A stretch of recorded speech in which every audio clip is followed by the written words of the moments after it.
अस्सलामुअलैकुम वरहमतुल्लाहि वबरकातुहू। मैं सादिया मरगूब कहानी घर से आज एक नई कहानी के साथ। इस कहानी का नाम है शिकस्ता मशकीज़ा, यानी कि मशकीज़ा कहते हैं। लेदर का वाटर बैग होता था जो पुराने ज़माने में इस्तेमाल किया जाता था, जिसमें पानी भर के हम एक जगह से दूसरी जगह लेके जाते थे क्योंकि बकेट्स अवेलेबल नहीं थी। उस मशकीज़े में पानी भर के दूसरों को दिया जाता था। ठीक है। हिंदुस्तान में एक पानी फरोश जो था वो दो मशकीज़े भर के हमेशा एक डंडे पे उठा के, कभी एक तरफ एक मशकीज़ा और दूसरी तरफ दूसरा मशकीज़ा लटका के, ऐसे करके जो डंडे पे रख के अपने घर से मालिक की तरफ लेके जाया जाता था पानी। फिर क्या हुआ कि वो पानी जो था उसको पहुंचाने के लिए उसको बड़ी मेहनत करनी पड़ती थी, लेकिन रास्ता भी लंबा था। अब वो यही सोचता था कि एक नहीं दूंगा बल्कि दोनों ही साथ लेके जाऊंगा, लेकिन उसमें एक प्रॉब्लम थी। वो प्रॉब्लम ये थी कि एक मशकीज़ा जो था वो तो बिल्कुल सही था, लेकिन दूसरे मशकीज़े में बहुत सारे छेद थे, यानी कि सुराख थे। पानी भरता था और वो पानी निकल जाता था। फिर क्या हुआ कि वो दोनों मशकीज़े भर के लेके जाता था, लेकिन मालिक तक पहुंचने तक जो जिसमें छेद थे वो आधा रह जाता था। इस तरह वो 2 की जगह 1.5 मशकीज़ा पानी अपने मालिक को देता था।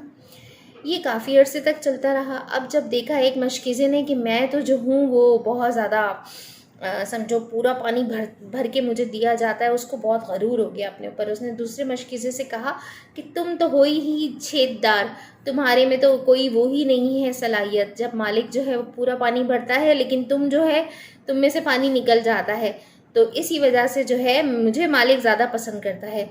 ये सुन के मशकीज़ा थोड़ा सा अफसरदा हो गया और अपने मालिक के पास गया और उसने कहा कि मालिक, मैं आपसे बहुत माफ़ी मांगता हूँ, लेकिन मैं क्या करूँ, मेरे अंदर ये ऐब है और आप जब पानी पूरा लेके जाते हैं तो वो पानी जो है वो मुझसे आधे रास्ते में ही गिर जाता है, यानी कि मुझसे टपक जाता है क्योंकि मुझ में सुराख हैं। तो मैं आपसे बहुत माफ़ी मांगता हूँ और सारे रास्ते जो है इस तरह मैं आपको तंग करता हूँ। मालिक ने उस बात पे सोचा और उसने कहा मशकीज़े से, तुम्हें पता है रास्ते पे जब मैं तुम्हें लेके जाता हूँ उस रास्ते पे तुमने फूल देखे हैं जो उगे हैं, जहाँ जो तुम्हारी तरफ होता है, जैसे मैं तुम्हें जिस तरफ पे टांगता हूँ उस तरफ पे तुमने देखा है कि फूल कितने उगे हुए हैं? उसने कहा हाँ मालिक।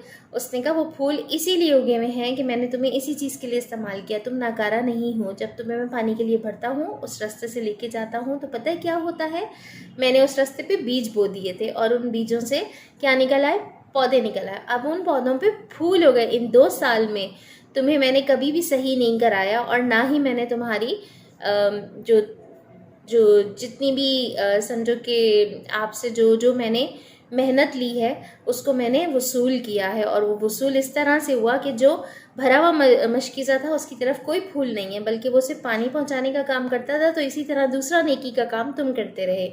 इस पे वो मशकीज़ा बहुत खुश हो गया, क्योंकि बच्चों मालिक ने क्या किया था, उसके जो छेद वाला हिस्सा था उसके जितना पानी वहाँ से जाता था उस रास्ते पे, उस पे उसने सारे जो है वो बीज बो दिए थे। उन बीजों पे से पौधे निकल आए, उन पौधों में फूल निकल आए और वो रास्ता बहुत खूबसूरत हो गया।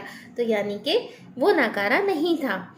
तो इसी तरह से इसका मॉरल ये हुआ कि हम सबसे इनफरादी तौर पर गलतियाँ होती हैं और दर हकीकत हम सब एक छेदशुदा मशकीज़े की तरह से हैं।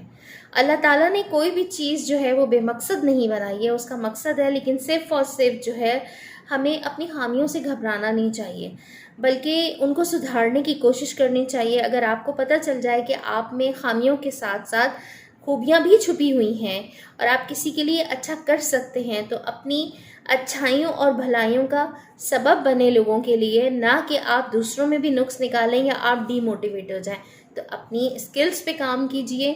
अगर आपकी कोई ना कोई अगर कमी आपके अंदर है, लेकिन अल्लाह ने आपके अंदर कोई ना कोई अच्छाई और बहुत अच्छी कोई ना कोई ऐसी चीज़ डाली होगी कि जो आप दूसरों की मदद कर सकते हैं और अपने आप को मनवा सकते हैं, तो हमेशा अल्लाह का शुक्र अदा करें और अपने आप को कभी डीमोटिवेट ना करें। जज़ाकल्लाह खैर।